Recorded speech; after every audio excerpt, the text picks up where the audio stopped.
पंढरीच्या विठुराया, कस काय रे, बरं आहे का? यंदा वारी नाही म्हणे. आ खरंय का? म्हणजे आम्ही यंदा रखमाई आणि पांडुरंगाला पाहायचं नाही? अरे लेकरांनीच कसं आपली आईन बापाकडे यायचं नाही? नाही, आम्हाला काही अडचण नाही, आम्ही डोळे झाकून घेतो, नुसतं श्रीहरी म्हणलं की तुझा चेहरा येतो. पण विचार कराय बाबा, तुला खरंच जमल का? अरे पंढरीचं गजबजली नाही तर तुझा जीव रमल का?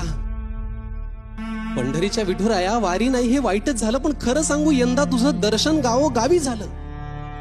अरे तू होतास की त्या दवाखान्यात असाच उभा टाकलेला, चंदनाचा लेप नाही पण पीपीई किट घातलेला. तू बंदोबस्तालाही होतास देवा, खाकी वस्त्र घालून, कचरा सुद्धा उचललास की रे खाली मान घालून. पंढरीच्या विठुराया, किती धडपडलास रे? पंढरीच्या विठुराया, किती धडपडलास रे? एवढं सगळं करून पुन्हा सीमेवर पण लढलास रे. इतकं करतोस की नाही देवा, तुझं नाही